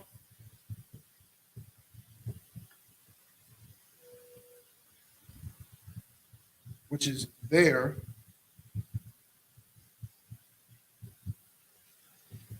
That's it, right? There. Of course, which is, it's plural automatically, so I'm going to write that. It's going to be the masculine form. Okay. And it also can be used to say them.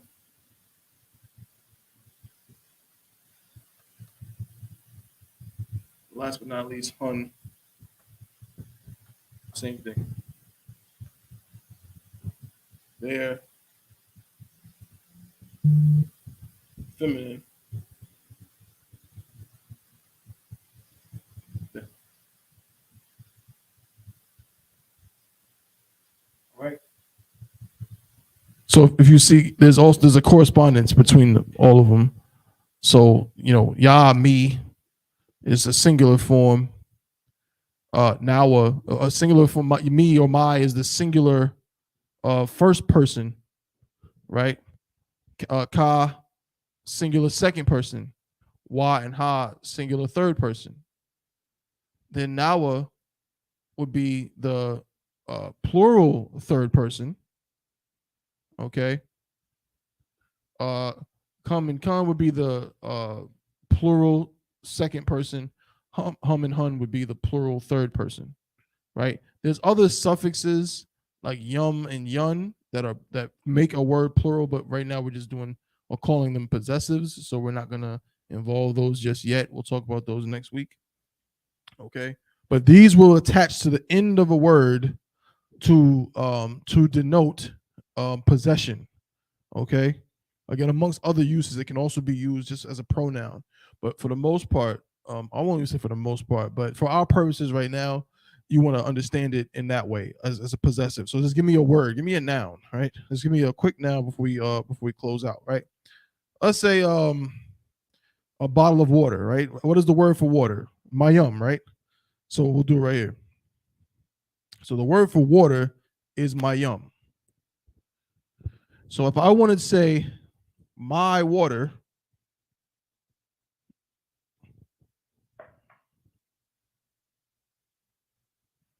how would I say my water? I'm going to take the word water, which is my and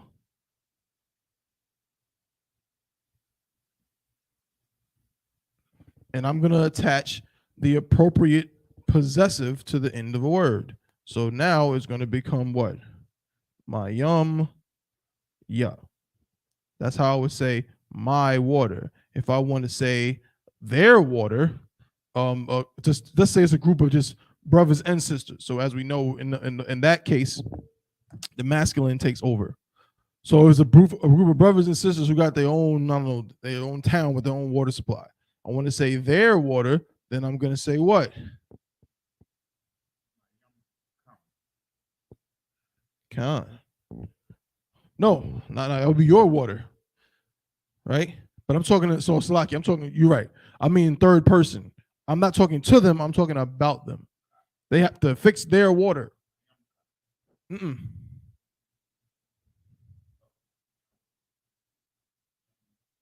Con. My yumhum. They have to fix their water. Right? If I want to say what's wrong with our water, I'm going to say what?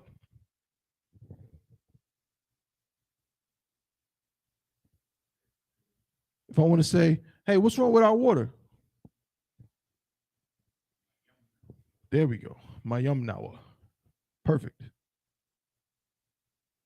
So we just got to continue to practice these things, practice transferring these different words that we learn and phrases that we learn into the Assyrian, into the ancient, and also go in reverse. We should look into our Tanakhs and and see if we can't, or just try to find Hebrew texts, pieces of Hebrew text online, and just try to decipher them, see what they're saying.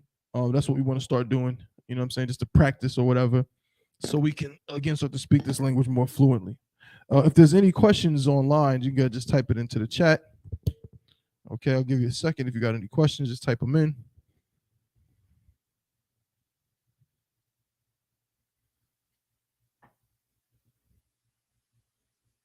Are there any questions in the room?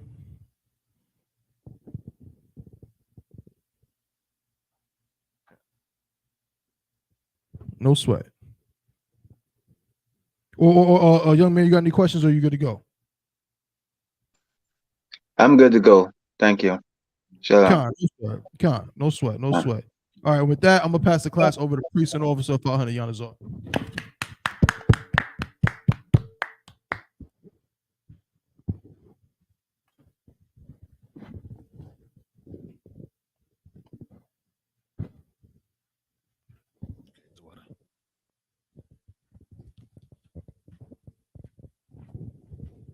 Security announcements. We are the ISUPK, started out of 1 West 125th Street, Harlem, New York, under Commanding General Yohana. And we are, and always have been, and always will be, the home of the truth. New rules for brothers and sisters. When a new brother or a sister comes into the school, they are off limits for 6 months. They are to be saluted only. They are here to shed themselves of the world. After 6 months, if a brother or a sister has an interest in a particular person, he or she must get permission from the head to speak to a brother or sister. There is another 6 months in which the brother or sister will court each other. After this 6-month period, the brother or sister will get permission from the head to marry. Tithe, which is a commandment. You can find this in Numbers 18 and 21 and Malachi chapter 3, verses 8 through 10, means 10th in the Hebrew and is pronounced ma'ashara. 10% of every penny of any increase the Lord gives you, you give to the Treasury Department or teacher. Priest fund, free will offering for priests, not mandatory, whatever amount you would like to give. Upcoming Holy Convocation, which will be September 25th, Sunday, September 25th, in Fayetteville, North Carolina, which is the memorial of the blowing of the trumpets. Fayetteville, North Carolina, Sunday the 25th. Remind Akim and Akwatiam to check on social media such as isupk.com, Facebook, Twitter, YouTube, and so on for ISUPK events and materials. If a brother wants to be a trooper in the school, then he is to start to wearing all black, which includes black boots, shirts, pants, headband, or scarf. And with that,